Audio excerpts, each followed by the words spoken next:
wonderful look at the history and the culture and the economics of the Gulf region, particularly New Orleans. And I sat at dinner next to a man who does epidemiological studies. And he says one of the things he's trying to figure out is how many people actually died in Katrina. And he says, and I'm doing it differently. I'm not just doing people who they drowned or we found them in their houses. I'm actually looking at people who, for example, they had a heart attack. And that's what the death certificate says. But we're going back and trace, is this somebody that was displaced? Is this somebody who's been living in a shelter? And sort of looking at Katrina as contributory. And so that's what I mean when I've given you this point about the causes of death in the Latino population, but they're not just isolated causes. They have to do with this larger picture of what we do in our society to whole groups of people. We don't talk about the wealth gaps. Over the last 7 years, the number of children living in poverty in the U.S. has grown by 11.3%. So it is now approaching something like 13 million. More than 1 million children have fallen into extreme poverty. This is a 22% increase over the past 5 years. So now we're talking about 5.6 million children living in extreme poverty. Well, what's extreme poverty? It means living with an annual income below $7,870 a year for a family of 3. I mean, that is an amazing statistic in this nation that's the richest and the best, that we've got over 5.6 million children living in households like this.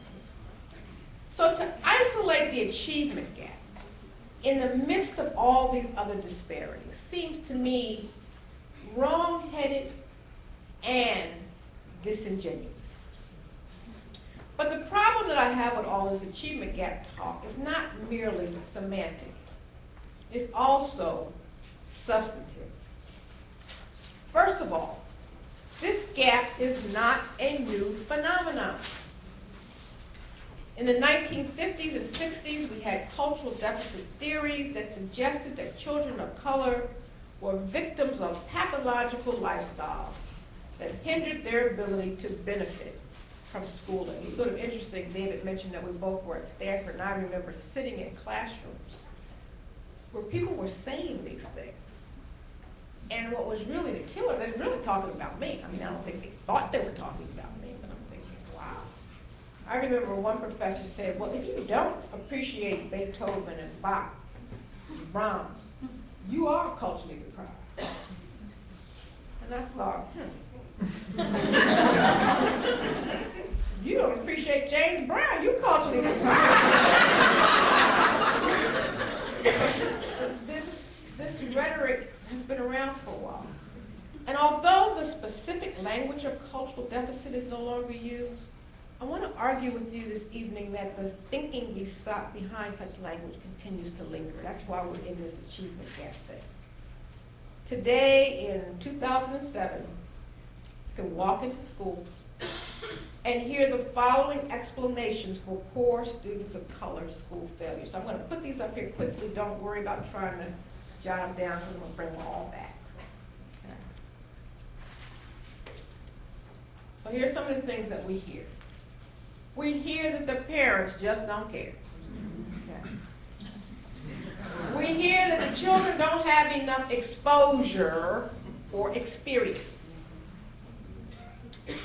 We hear they're not ready for school.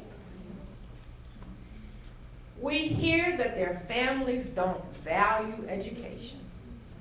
And my favorite flavor of the month, they're coming from a culture of poverty.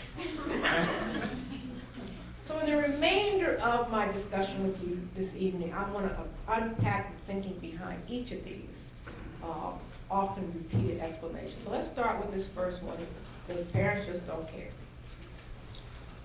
When I began teaching in the late 1960s, okay, I know you're sitting there thinking, oh, is there one? I was 12, y'all, 12. Somebody was like, who is that baby down there teaching in the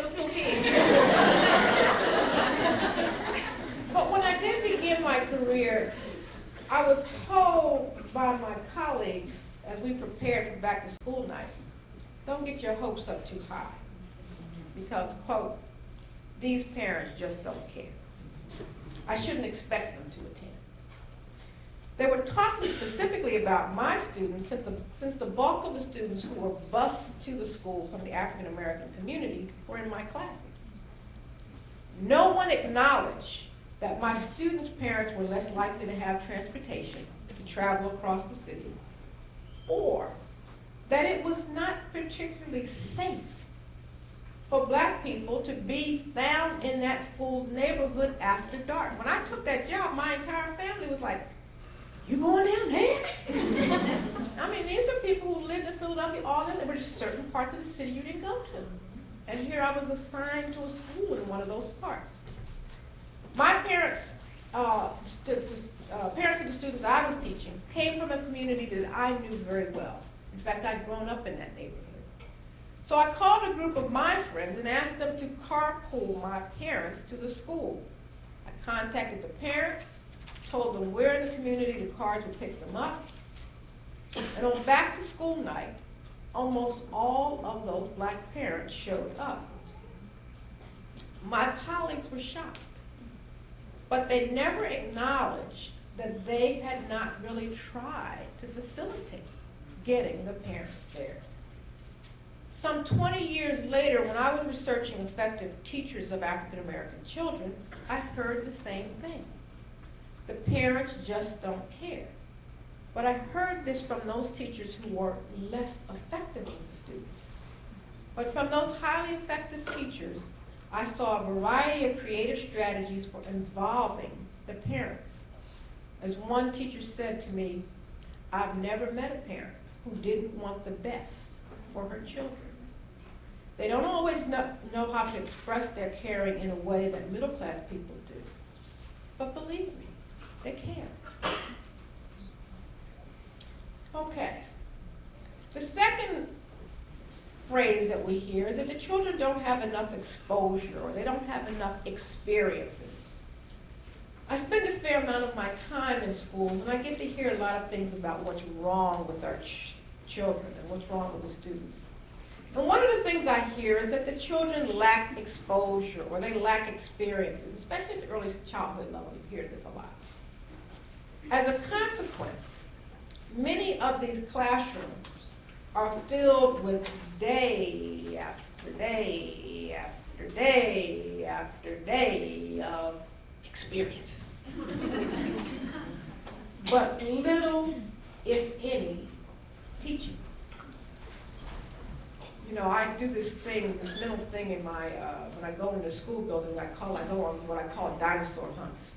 You know, I go in and right there by the kindergarten room, there's a big old bulletin board about the dinosaurs. I'll ramble into a first grade, second grade classroom. Yeah, got some dinosaurs. I head down the hall of third grade, and whoops, here's the dinosaurs. Go upstairs to fourth grade, big old Tyrannosaurus Rex. I can find dinosaurs from the basement to the top of the building. And I'm like, who is hiring these dinosaur people? What job? I mean, I know that there is a Hyde Museum, and you know, but it ain't a whole lot of dinosaur jobs out there. But we have this sense because the kids like them, and they do, and they're cute. But when does it end? When does somebody actually sit down and teach something? And so these experiences, I'm a little bit less sanguine about this notion of always giving kids experience. Now, I do believe that schools can and should offer students some interesting and new experiences. But those experiences have to be tied to student learning.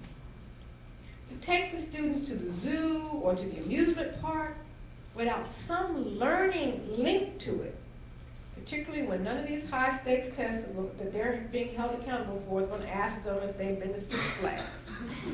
That ain't on the test. I don't know what's on the test, but I know that ain't on it.